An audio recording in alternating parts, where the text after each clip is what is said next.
Hey everyone, Happy New Year. To start off the new year, instead of building an entire app and going slow, I've already built or rebuilt an app, my favorite app that I built before, and that was a risk matrix. And then I want to show you how you can import this directly into your development environment today.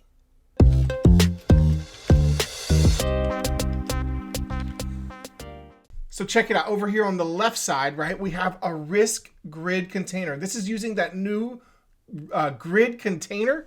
And inside the grid container, we have different values. And on the left side, we have the impact of the risk. And on the top here, we have the probability that the risk will occur.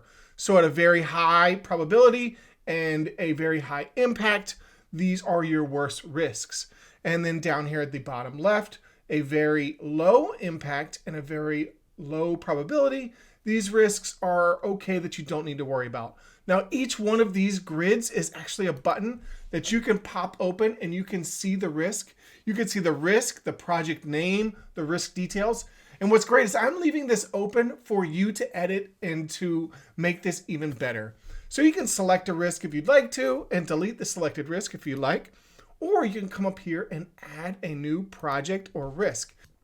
So let's go ahead and add a new project. So up here I have an add a project button, and let's call it YouTube today.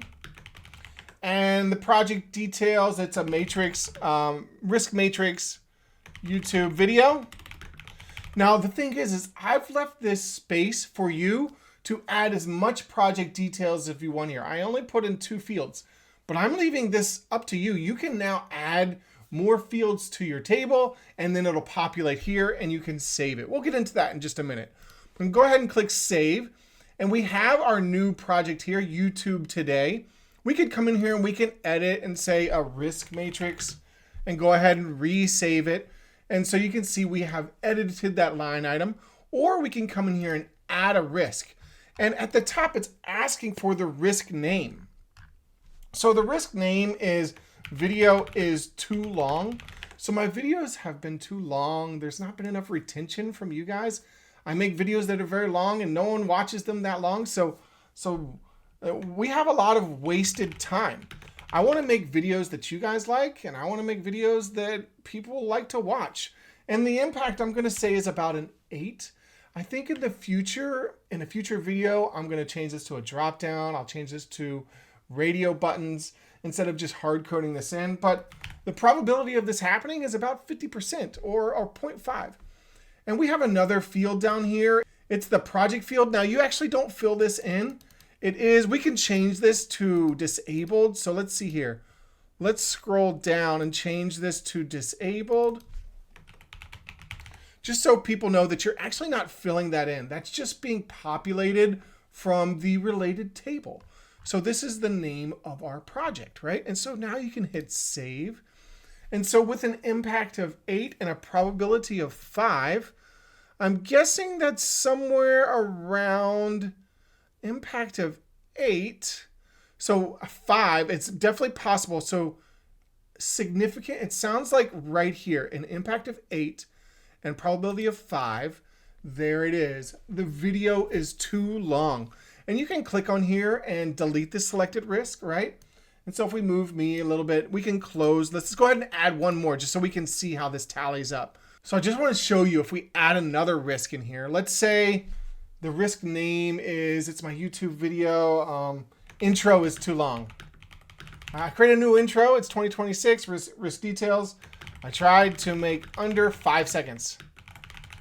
And the impact is at 8, right? And the probability is a 0.5. So we just want to make sure that the project is correct. That is correct.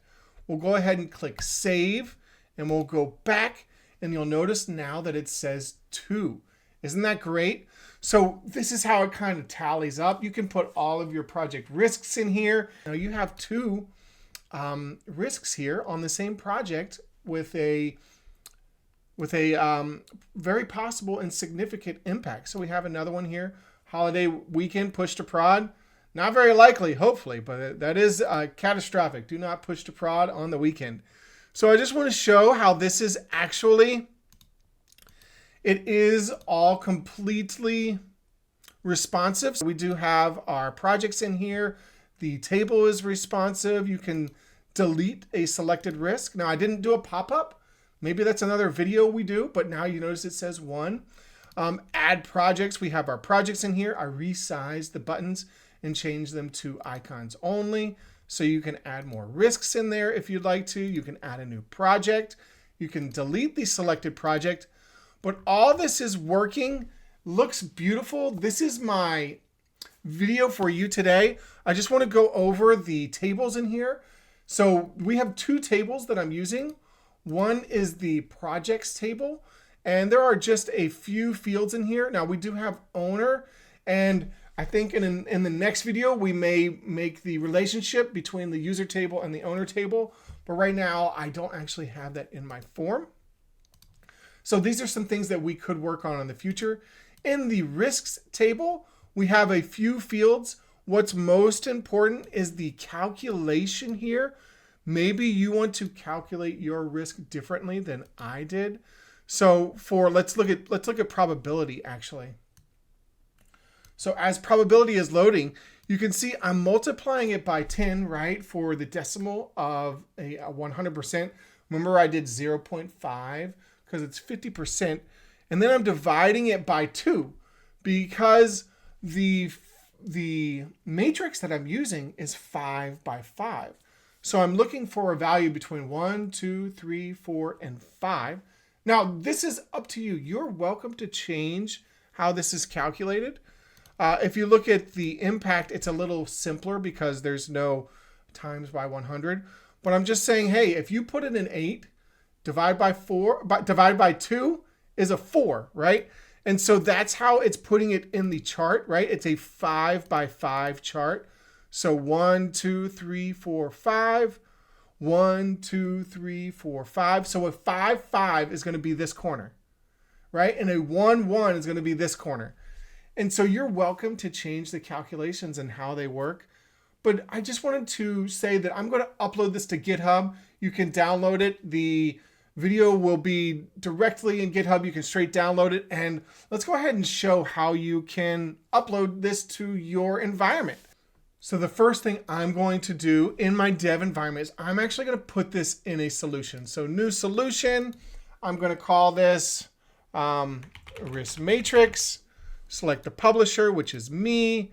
All that looks good. Set as your preferred solution. Package type is unmanaged. That's how I'm setting this up right now because we may want to edit it when you upload this, right? So I don't want this to be controlled on my side of things. I want you to be able to take this as a template and make it better than me.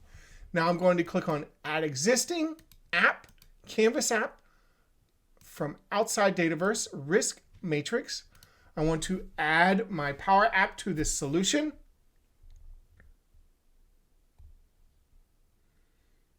So what we're doing right now is we're taking a Power App and we're putting it in a nice box. Think about this as like a present or some kind of present or a gift.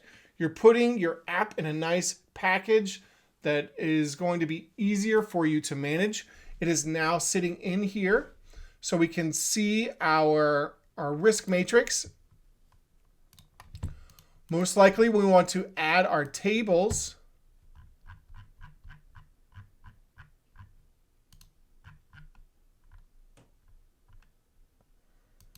The 2 tables that I have are project and risk are the 2 tables that I want to add to the solution. Include everything. That looks great. All right, so we have our 2 tables. We have our app. Now I want to back. I'm going to go to my solution. I'm going to export my solution. Publish. Yes, we want to publish all of our changes.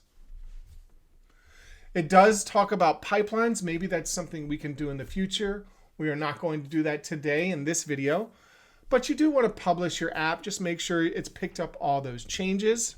All right, so that completed it. Publish. I'm going to click next. It's checking to make sure the tables are there. It may say the user table is missing.